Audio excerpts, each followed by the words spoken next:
Olá pessoal, a aula nossa, nós vamos começar falando sobre as condições éticas, né? Então aqui nós temos falando aí inicialmente sobre os riscos ambientais e as condições de trabalho relacionadas a essas condições éticas na psicodinâmica do trabalho. A pressão pela produtividade, as relações interpessoais nas diversas hierarquias, elas vão proporcionar, né, que seus pares elas tenham aí desafios presentes em situações laborativas cotidianas.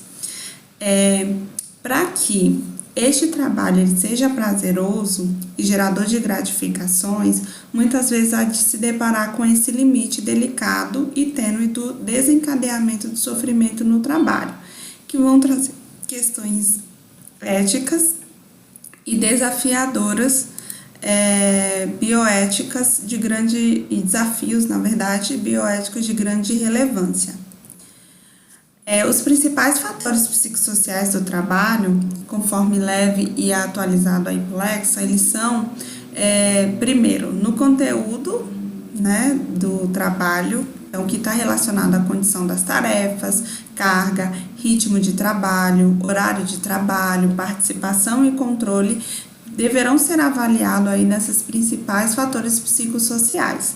No contexto do trabalho, vai ter o desenvolvimento de carreira, status, salário, papel na organização, relações interpessoais, cultura organizacional, intérface do trabalho-casa e condições ambientais. Então, isso também acaba entrando aí nesses fatores. Da bioética, o que é importante a gente ter conhecimento, que ela é um campo de estudo que vai mesclar trabalho, saúde, transtornos mentais e meio ambiente, né? E o seu objetivo vai ser prever esses riscos ocupacionais, seja através da perspectiva da dignidade humana. Então, tudo que for respeito ao outro, essa autonomia do trabalhador, do empregador, a justiça, a equidade, a vulnerabilidade, tudo isso vai entrar aí nesses tópicos que podem direcionar essa leitura ética do mundo do trabalho. Nas relações bioéticas, o que vai relacionar essa bioética, nós temos aí primeiro que essa ótica multiprofissional e interdisciplinar nas instituições, elas na academia ampliam esses conceitos de saúde do trabalhador, junto com as relações do trabalho. E elas vão potencializar o entendimento do problema e otimizar o planejamento dessas ações intervencionistas eficazes. Então, hoje, na atualidade, esses programas de promoção de saúde acabam negligenciando esse enfoque acerca desses aspectos sociais e culturais, que forneceriam material sobre formas de pensar e agir da sociedade. Nas relações bioéticas, a gente tem aí os ambientes nos quais vão ter relações interpessoais enriquecedoras, o diálogo franco e aberto é importante, as possibilidades transversais de trocas produtivas, força de trabalho, que vão ser associadas com as demais esferas do desenvolvimento do indivíduo, além da laboral. Então, isso dá um controle constante e permanente no se fazer sujeito deste trabalhador aí, propiciar uma qualidade de vida no trabalho. É importante resgatar os aspectos subjetivos desse indivíduo e a sua interface aí com o trabalho, então, em compreender a importância dessa relação, né, e essa necessidade em nosso meio. Nas últimas décadas, a gente tem aí que a doença psíquica que mais impacta e ganha destaque no afastamento do trabalho dessa população economicamente ativa é a depressão. Então, a depressão ela acaba direcionando aí que muitos trabalhadores acabem ficando distante, afastados do seu trabalho por conta aí dessa saúde mental afetada. Nós temos também que essas condições laborais que prevalecem, elas muitas vezes são estressoras decorrente do conteúdo e da falta de controle sobre esse trabalho. Então, o mau gerenciamento dessa organização de trabalho, assim como a presença de condições ambientais favoráveis, podem estar associadas a esse potencial desencadeamento de aspectos negativos sobre a saúde, desempenho e satisfação desse trabalhador. Então, aí a gente entra um pouquinho, aprofunda um pouco mais sobre essas questões éticas, né? Primeiro a gente vê um pouco dessa conceituação de bioética e já nas questões éticas a gente tem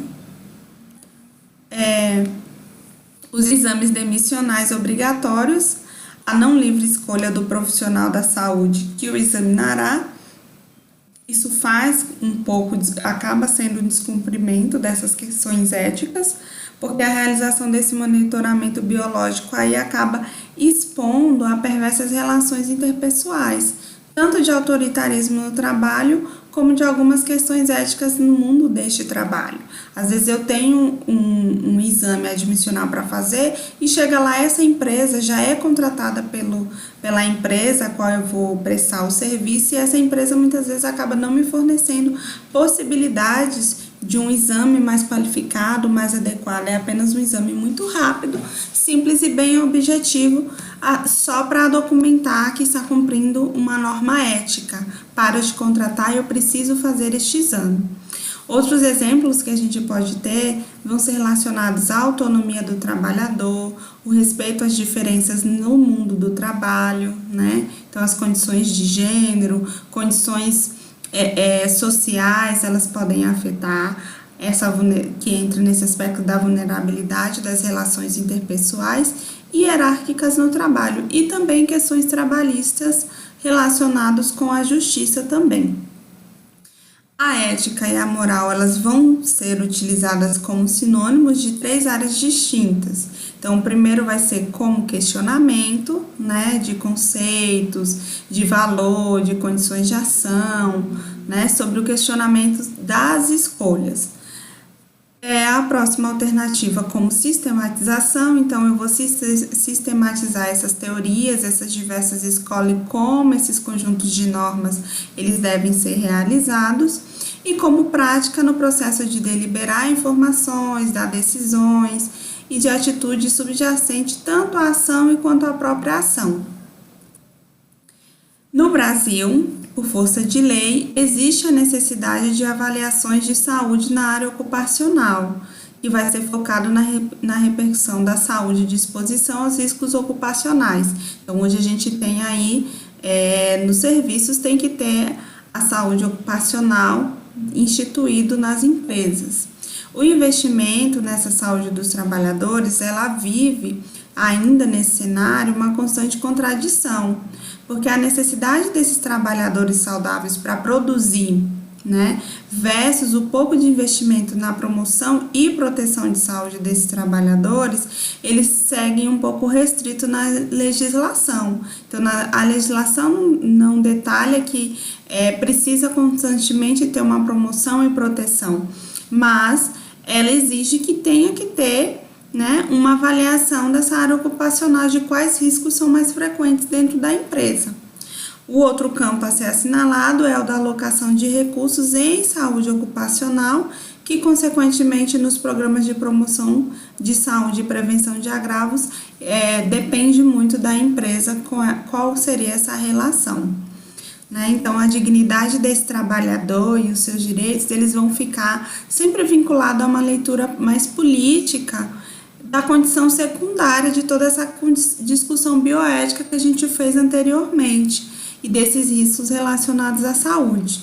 Alguns referenciais, né, específicos sobre respeito, responsabilidade, dignidade, vulnerabilidade, autonomia, a beneficência, justiça, tanto a solidariedade e prudência, eles vão ser direcionados também para esse aspecto, somando a alocação de recursos que devem ser levados em consideração para uma discussão mais bioética. Então, não adianta só pensar na saúde do trabalhador, mas eu não pensar em todos esses referenciais que eu citei anteriormente. Porque no campo da saúde mental, é fundamental essa relação saúde mental e trabalhador, que se tem aí avaliado esse contexto geral, tá?